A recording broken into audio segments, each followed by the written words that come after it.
before we get back into it, I just wanted to hand some of these out. Tom? Yes. Just shy of 30 gigabytes worth of quality footage. John? Thank you. I've got one more to do. Okay. Now, just check the sticks and make sure that it's all there later on. Okay. And that's your reward for spending 5 days with me in Cape Cod during the last week. Well, one of your rewards. I'm sure there are others. How was your experience up there? It was good. Good. I'm shattered. Transformational, I would say. Well, that's the first timer. Tom, how many times? That was my fourth. John? I don't know. Lost count? Yeah. And we'll be back up there in 5 months' time. I think I went after my first Utah. So that was, I think, 2013. So then 14 twice, 15 twice, 16 twice, and then 17. So get around 10 times or somewhere around there? Yeah, a little under. Yeah. Okay, so... Yeah. And I was just going to say, like, just looking at that example there from all the camps I've been to and everything we've done, like, I see just that little graph, and then I can see a sport, and then I can see an athlete in a sport, and then I can see the sub-qualities of speed, and prioritizing it, and then periodizing it, and then making a year and multi-year plan with all of that to nail it. And it's just... And you just see it. That's a beautiful thing. And what I said before is that one of the reasons why things we're talking about here will never be done is because it takes a lot of effort to get to that level of thinking. Yeah. It takes a lot of commitment. It takes a lot of willingness to, first of all, accept that there's more. Like that there's more possibilities of improvement, that there's more information, more experience to be gained, and then being willing to put the hard yards in, because that's the challenge I have. My mind is a little fast and has a lot of things in it, and it's tough to dialogue with people sometimes when they're thinking very small and the possibilities of excellence are very low, shall we say. So Tom, you just started to scrape the surface? Very much so. It's a really good introduction into transfer. Mm-hmm. Today's work? Mm-hmm. Yeah. And some of the things we've done in the last few hours is there have been some high-level stuff, and I don't want you to get too overwhelmed by that. It can be overwhelming. But the higher level stuff makes the basic stuff Makes sense. makes sense even more. As long as you can deal with the potential of, and I don't like to use the word frustration, I don't want to encourage the emotion, but the frustration potential. Well, geez, I'm barely dealing with the basics, now you've just exposed it, there's more, like I've got, I've seen in some the frustration leads to rejection, well, like, geez, if you can't teach me it all in 1 day or 2 days, then, you know, I'm out of here. It's taken me the best part of 40 years to get here. You know, I'm going to do my best to teach it quickly, but it probably won't be in 2 days. And all I'm doing is accelerating your learning, because, you know, I've made some serious, you know, mistakes along the way, and in hindsight, look back and say, geez, I could have done it better. But taking that reality check and making sure I didn't do it again and got better. So it was quite interesting watching over the last 5 days, because you're a newbie at that sort of intensity, that sort of real-world experience. And the funniest thing that happened one night, we'd just done another athlete session. We'd gone from 1 to 1 to 1, and the last one wasn't planned, and people were realising how good it was and were wanting more. And you know, it was at 9 o'clock at night, and she says to me, well, where are we going now? Which was great. She's ready for more. We were on a roll. We're on a roll. So we did one group and then another group, and then we all got better. Mm-hmm. From one to exactly. To one so you got hungry for it. Exactly. So we wanted to go to the next group and see how well we can actually. So you've gone away from fear though, because in the past, oh geez, I'm scared of doing that. I don't want to do too much because it's going to scare me. Right. And you hadn't really changed your confidence levels much, but you had changed your perspective a lot. Right. And you changed your mind about, like, give me more, give me more. And I think Tom said that earlier on, when you get to your point, and I was just talking about, you get information and then you realise, geez, don't give me any more, I'm struggling with what I've got. But Tom said you get to the point where you say, bring it on, I want to learn more, I'm hungry to learn more. You wonder, okay, how can I absorb this faster? Exactly. And when we have small groups work like we're doing today, we have the opportunity to go wherever you want to go, which can be frustrating for some of it's too much, I don't know, but it certainly, it does mean we get into a lot of different areas. We're opening a lot of boxes. So I can apologise for that, but just hang in there. It will stimulate your mind to the possibilities. So any questions from what we've done this morning so far? Going to be something reflective that came from that? So the first thing, the premise is basically shape in the gym is really where transfer Absolutely. occurs to the athletic event. Absolutely. Like to, my world, the pool. Yep. So And that's the transfer. absolutely. And so whilst I've said the functional group, which took over from the specific group, like sports in the 90s, functional in the 2000s, they're looking at it and saying it's got to look like exactly like that. And I'm saying, no, that's a little bit shallow. Mm-hmm. It doesn't need to look like it at all. It needs to reinforce the modelling in the event, and it needs to transfer its impact. And in fact, just because it looks specific, it actually might be damaging and non-transferring. Right. So it's like swinging a heavy bat, for example. Exactly. It's not. It looks specific, but It it's looks actually specific. damaging your skill. Exactly. And it might be good for X number of reps, but once you go beyond that, it's not. And it's not good for everybody at all times. So every sport tries to add load to a skill, and that's a real error. It's not that simple. Unfortunately, to master the concept of transfer takes longer than a 30-second peak. Because if I can peek at something, say it looks like, if you're a swimmer on the bench with a pull cords, it must look specific. I mean, let's go over some of that for example.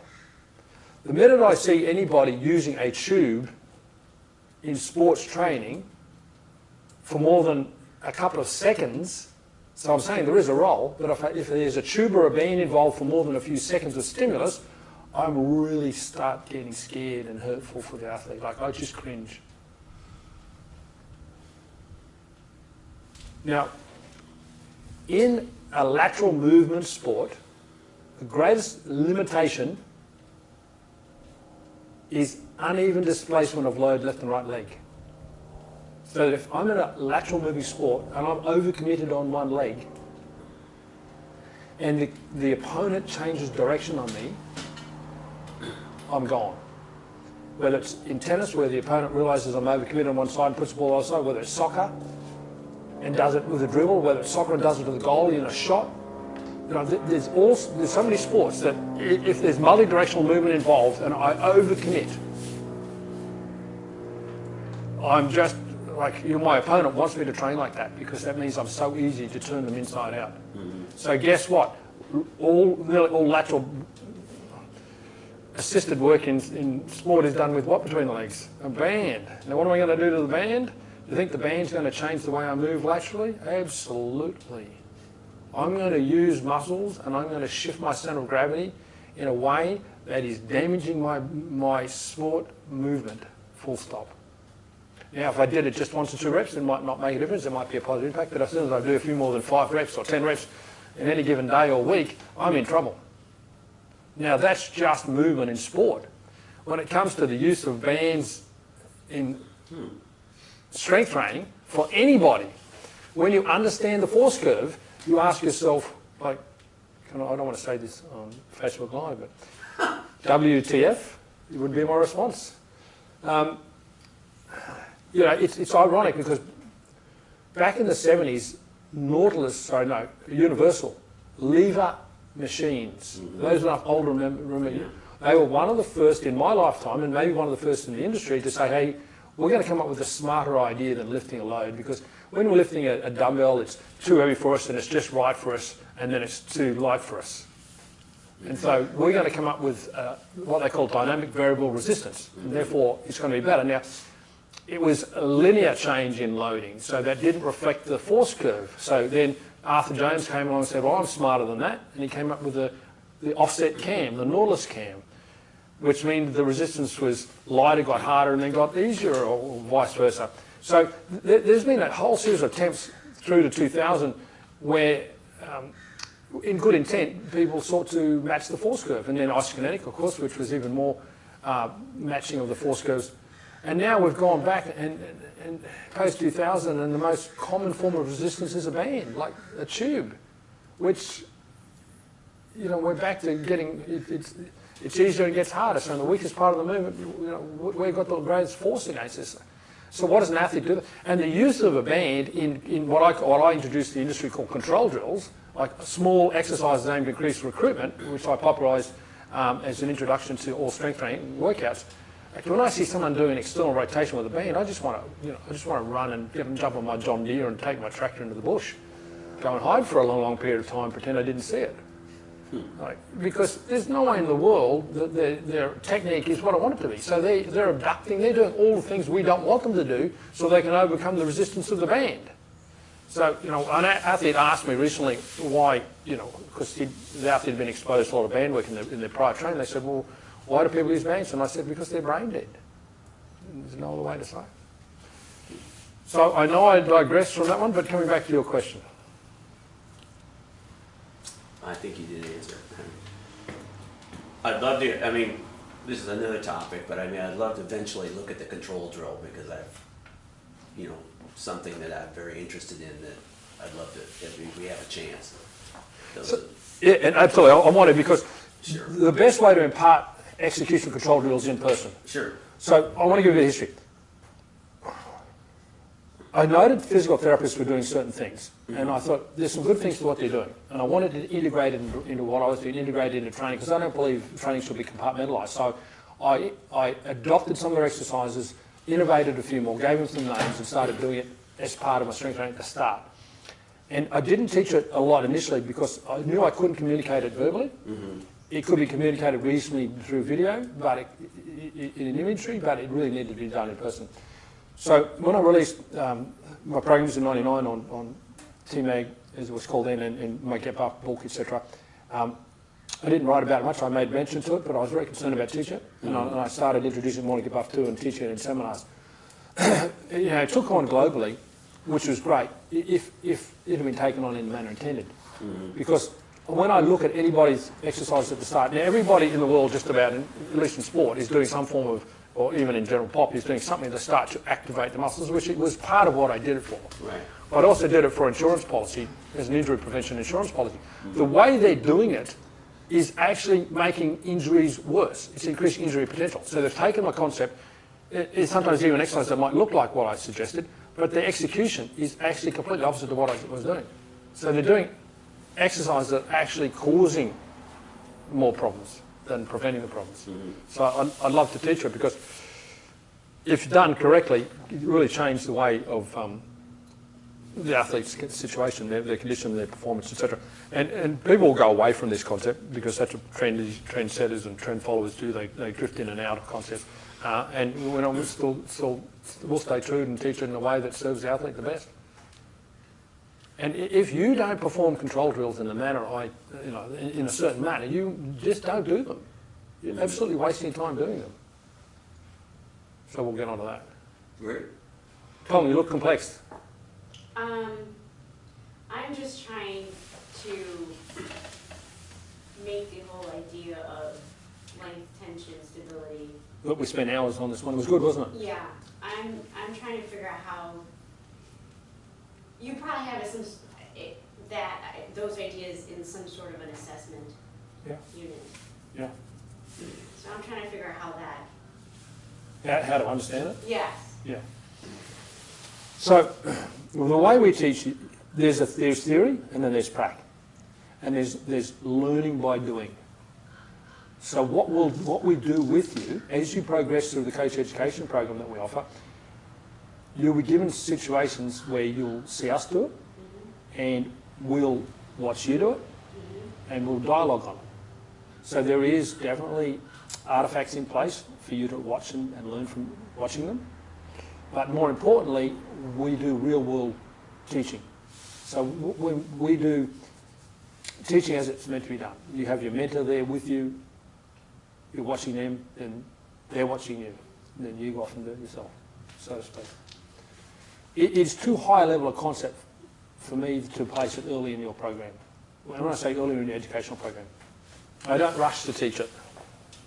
The problem with rushing to teach concepts that require a little bit more time and experience is that you end up providing a very simple thing. Now, when solutions are offered that are simple, they often fall short of the mark. And without going into detail, there is one in the marketplace at the moment in a box where you can buy a box of things, and if you do one or two little things, and all of a sudden you learn all about length and tension of the body. If it was that simple, it'd be great, but it's not that simple. And so I'm very anti people misinterpret it, because what I've seen my control drills, for example, people misinterpret them. Like the walls, it's gone off like wildfire. Everyone's doing it, but they're not doing it the way intended. They may as well not be doing it. And if I teach length tension analysis too early in the educational piece, the same thing will happen. You won't use it in the manner intended, and then who does it serve? So what are the kind of nuances do you think is necessary for someone to see to actually incorporate those kinds of assessments? Well, the first one is you need to be able to realise that it's possible, that there's more to it. If you think that you can watch someone put a bar over their head and do a squat, and you know all about their body's length and tension, then you've got a really small mind. Right. And I know I'm being a bit harsh, but the body is so much more complex than that, and there's so much more we can help people with than that. That is a really poor interpretation. So first of all, you have to want to see more. Now you're here, so you want to see more. The majority of people don't want it because it would take too long to get to that point. And even if you see it, you have to really understand it and then actually practice it before you really understand it. Well, I don't know if you have to understand it. You have to have a desire to understand it. You have the desire to serve people with it. If your desire is simply to shore up your services, see, this is how the fitness industry operates. The competence levels are so low that the solution is thought through. If I get a new set of exercises, if I get the latest trend, if I get the latest bit of equipment. So one year I'll have Swiss balls and I'll throw them out the next year and I'll get kettlebells. I'll throw them out the next year and get TRX. I'll throw them out and so the world's just going through this rotation of simple stuff. Like if I can just paint the walls, or if I maybe shift the furniture around, change the way my front counter looks. But if you understand that if we're here to serve people, we don't serve people by giving them different equipment than we gave them last year. We serve people by becoming more competent as a professional than we were last year. So if you don't have the desire to be better so you can help people, then it's not going to happen. And I don't think the majority do. I think the majority just are that desperate to get a client, that desperate to get enough money to put food on the table, that they're not looking at that. So first of all, you have to be willing to serve. Secondly, you have to be willing to go through educational experiences. Because when we go into camp, as you know, you're away from home for 5 days. There's a bit of sacrifice involved in that, isn't there? Yes, there is. But there is a return on that as well. I mean, I'm sacrificing too. I don't really like to leave my family and go on a plane either. So we're all making the same sacrifice. So I'm not concerned about the understanding bit. I think the majority of stuff we do is sometimes initially we don't understand it, but we'll understand it as we go. It's a different approach to learning. And understanding is in the left brain. You can't understand something without feeling for it. And the human body, there's a lot about feeling for the body. There's some things I can see and I can understand it by seeing, but some things I have to feel.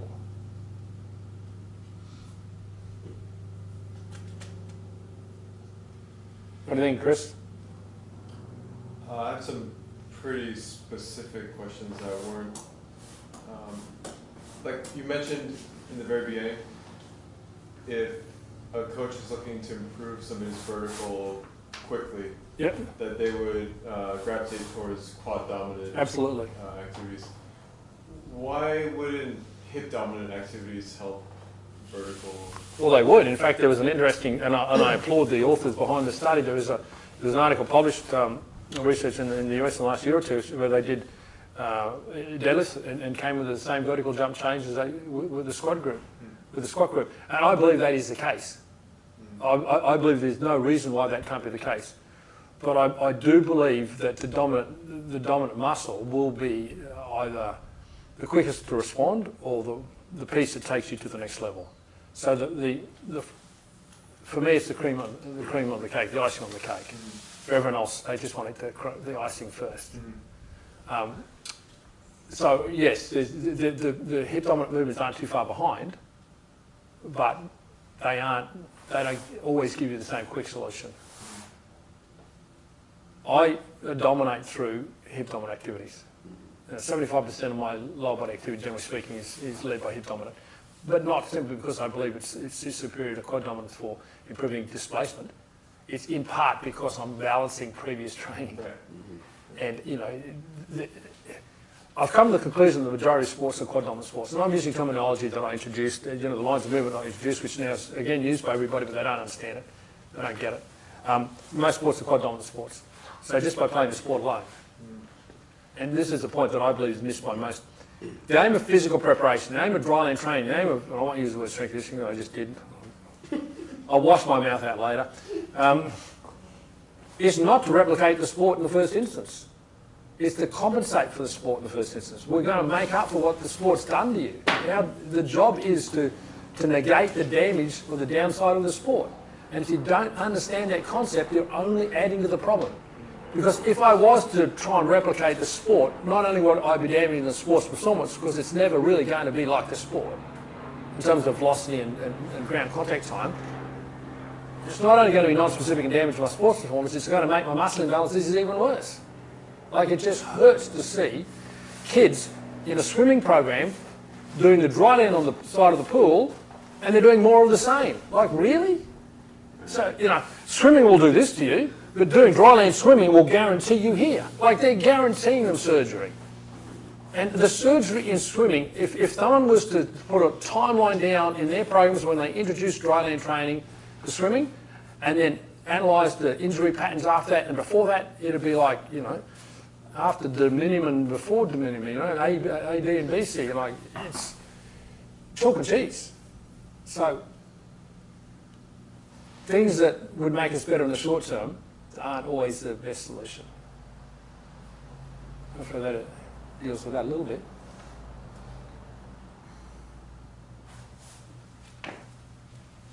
Totally agree. No? Any more before we wrap? You mentioned regarding the pelvic position in the squat. Yes. That, the first reason you said was basically to free up the nerves. And the second reason you said was for transfer, but you'll talk about that later. Absolutely, absolutely. And we can just touch on it very briefly. I first spoke about this public in Canada, early 2000s. And I call it dissipation of force. And we'll deal with that. We can do that straight away. Straight after this section, we'll go straight and talk about it. It's something I haven't spoken about a lot, but only because the world's really not ready. And this is what happens to my material. When I teach something, somebody out there who wants to make position themselves in the market as a trend spotter will go and work with it for a while, and they'll give them a bit of traction on their Facebook page, and give them a few short-term artifacts and ebooks, etc., and then they'll give it up and go on to the next trendy thing. And the reason I'm teaching this concept slowly, because I realised that. I realised the way my material is being treated. And I want it to serve the world. I don't want it to be seen as a short, flashy thing that we did it for a while because they really marketed it well out of some internet guru out of America and then forgot about it. These things are life-changing. They're generalised principles. They apply forever. So I want my stuff to be taught in a way that lasts forever, not grabbed by some bloke who's a nobody one day and is a hero the next day because he's grabbed someone else's concept. So we will do dissipation of force straight after this. Tom, you're still looking very confused. No, I'm not. Anticipation of force? Dissipation of force. Dissipation, okay. There's a lot of things that we'll be talking about in this weekend that if you can understand, you'll change the transfer phenomenally. Because so much is done in sport that negates the transfer. It might be great in theory, but it actually negates the transfer. And some of the concepts we'll touch upon are so mind-blowingly simple that the majority of the world just haven't picked up on it. Like, when we go over it, you'll be saying, my God, how simple is that? But like I said, the world's brain dead. And it's not just me. Albert Schweitzer at a press conference in the 1950s was asked by the reporter, he said, Doctor, what's wrong with man today? And he said, man does not think. In terms of the generic term in this politically correct world, referring to both genders, and well, all three genders, or is there four? Anyway, it's not a criticism of people per se, it's just a description of what I see as a reality. I mean, if you're doing extensive band or tubing work with someone and you don't understand it, yeah, you need to probably give a reasonable change to the mind. That'll make me a lot of friends. I'm very impressed. Okay. All right.